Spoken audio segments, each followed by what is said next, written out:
Let's improve English. Hello everyone, welcome to let's improve English. कैसे हैं आप लोग? चलिए फिर से कुछ इंग्लिश में सीखते हैं। मैं आपको काफी सारी चीजें सिखाऊंगा, वोकैबुलरी, इडियम्स, फ्रेजेस वगैरह वगैरह सेंटेंसेस के थ्रू आपकी प्रैक्टिस होगी। आपको कुछ डेली लाइफ रिलेटेड सेंटेंसेस मिलेंगे जिनका आप यूज कर सकते हैं अपने कॉन्वर्सेशंस में। पहला सेंटेंस देखिए। सब कुछ सेंटेंसेस में होगा तो आपको फिक्र करने की जरूरत नहीं है कि उन वर्ड्स और फ्रेजेस को यूज कैसे करना है, क्योंकि ऑलरेडी मैं उनको आपको यूज करके ही बताऊंगा। तुम इतना नीच या हम कहते हैं घिनौना काम कैसे कर सकते हो? How can you do something so despicable, so कंटेम्प्टेबल?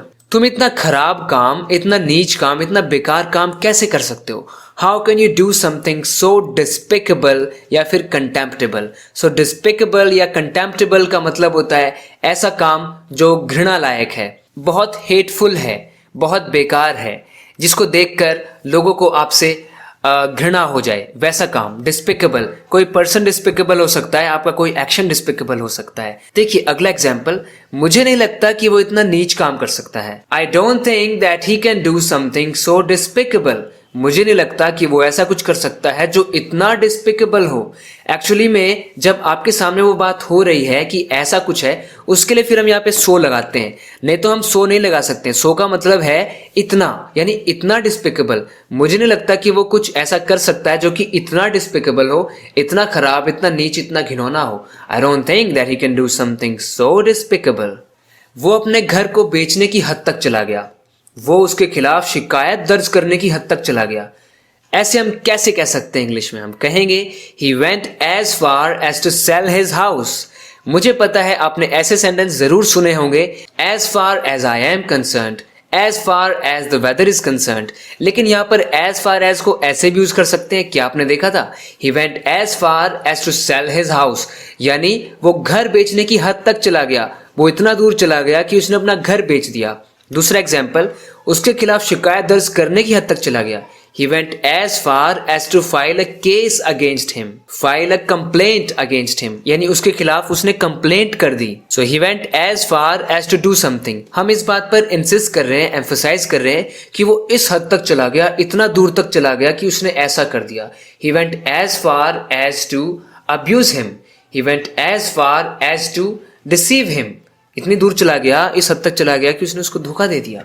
वो सबका लाडला बन गया है। काफी बार ऐसे लोग होते हैं जो सबके लाडले बन जाते हैं अपनी हरकतों से, अपने बिहेवियर से।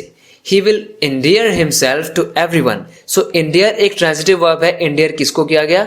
हिमसेल्फ, यानी उसने अपने आप को इंडियर कर दिया। किससे? टू एवरीवन, बाकी सबसे उसने अपने आप को इंडियर कर दिया।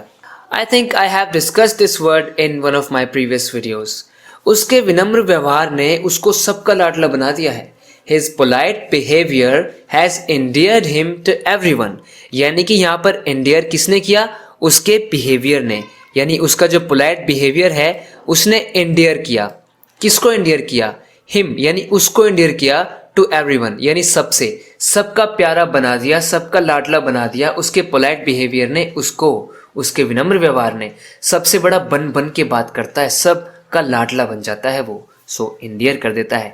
इंडियर का यूज एज एन एडजेक्टिव ऐसे भी हो सकता है, उसका शर्माना मुझे बहुत प्रिय है, बहुत प्यार आता है मुझे उसके शर्माने पर। इसे कह सकते हैं her shyness is endearing to me, यानी उसकी जो शाइनेस है ना वो इंडियर कर देती है उसको मुझसे, यानी इंडियरिंग है। इंडियरिंग एक एडजेक्टिव की तरह यहाँ पर यूज हो रहा है। What is endearing? Her shyness या फिर हर वे ऑफ स्पीकिंग हम बोल सकते हैं। उसके बोलने का जो तरीका है उस पे मुझे बहुत प्यार आता है, मुझे बहुत प्यारा लगता है, मुझे बहुत प्रिय है। अलग अलग तरीकों से हम हिंदी में भी कह रहे हैं, तो इंग्लिश में हम कहेंगे her shyness is endearing to me, यानी उसकी जो वो शर्म है, उसका शर्माना जो है वो मेरे लिए बहुत इंडियरिंग है। उसका way of speaking is endearing to me. तुम्हारा चाल ढाल बदल क्यों जाता है जब मेरे पास होते हो? चाल ढाल बदल क्यों जाता है? चाल ढाल को हम कैसे कह सकते हैं? Why does your demeanour change when you are around me? Your demeanour, demeanour कहते हैं बिहेवियर को। बिहेवियर का सिनोनिम इसको कहा जाता है, यानी कहा जा सकता है बिहेवियर का समानार्थी शब्द।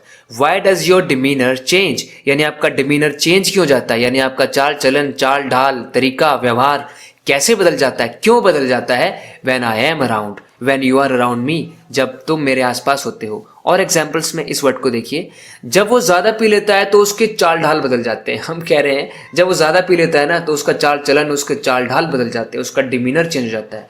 When he drinks too much, his demeanor completely changes। Friends, आपको याद रखना है कि कोई भी मैं वर्ड आपको बाबा आदम के जमाने का नहीं बताता हूं, मैं बहुत बार आपको ये बात बताता हूं। मैं वही वर्ड्स डिस्कस करता हूं जो लोग यूज करते हैं आज के टाइम में, अक्सर जो ट्रेंड पर है और लोग यूज करते हैं, स्पीचेस वगैरह में इनका यूज किया जाता है। तो ये वर्ड्स बिल्कुल भी ओल्ड फैशन नहीं है, आपको मैं सब कुछ ऐसा ही कराता हूं जिससे आप बड़े बिना ही हेजिटेट हुए, बिना हेजिटेट करे आप बोल सकते हैं, यूज कर सकते हैं अपने कॉन्वर्सेशंस में। So when he drinks too much, जब वो बहुत ज्यादा पी लेता है, हिज डिमीनर कंप्लीटली चेंजेस, उसका डिमीनर, उसका बिहेवियर चेंज हो जाता है पूरी तरह। चलो ठीक है, बारिश तो रुकी, ऐसा कहना है। इंग्लिश में कह सकते हैं much to my relief it stopped raining, much to my relief. Friends, ये एक फ्रेज है, much to my relief, much to my surprise, much to my happiness, यानी कि चलो मेरे लिए बहुत अच्छा है ये, चलो ठीक है, मुझे आराम मिला, मैं खुश हुआ, चलो बारिश तो रुकी। Much to my relief it stopped raining, मैं पास्ट की बात बता रहा हूँ। और एग्जाम्पल्स देखिए, मैं दंग रह गया, उसने खुद मुझे हैप्पी बर्थडे विश किया, उसने खुद मुझे हैप्पी बर्थडे कहा। Much to my surprise, he himself wished me a happy birthday। मान लो कोई बहुत बड़ी पर्सनैलिटी है, वो बहुत बड़ा सेलिब्रिटी है, उसने खुद मुझे अपने आप विश किया। सो himself यहाँ पर एक कैसा प्रोनाउन है? एम्फेटिक प्रोनाउन है, emphatic pronoun himself। he himself यानी उसने खुद विश किया मुझे, क्या विश किया? Happy birthday, happy birthday wish किया उसने। So much to my surprise, यानी मेरे लिए सरप्राइज की बात है, मैं बड़ा दंग रह गया। So much to my surprise he himself wished me a happy birthday. जैसे किस्मत अच्छी थी, वो मुझे वहां मिल गया, I found him there much to my luck. तो आपने देखा, इस फ्रेज को आप सेंटेंस के एंड पर भी लगा सकते हैं। आई फाउंड हिम देयर, चलो मुझे वहां मिल गया, अच्छी बात है, किस्मत अच्छी थी, मच टू माई लक।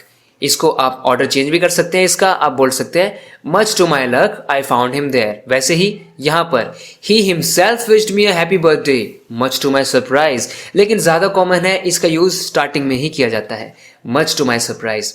तो जब आप किसी को कोई इंसिडेंट बता रहे हैं कि ऐसा हुआ था, वैसा हुआ था, मैं तो चौंक गया, मैं तो दंग रह गया, ऐसा हुआ, much to my surprise this happened, much to my surprise she apologized to me, much to my surprise my teacher himself came to me. सो इस तरह से मच टू माई सरप्राइज यानी मैं बहुत चौंक गया किसी चीज पर, मैं बहुत चौंक गया, दंग रह गया। वो इतना मासूम लगा कि मैं उसके झांसे में आ गया, मैं उसके झांसे में आ गया, उनके वादों के बहकावे में मत आना। सो बहकावे में आना, झांसे में आना, इन्हें हम कैसे एक्सप्रेस कर सकते हैं इंग्लिश में?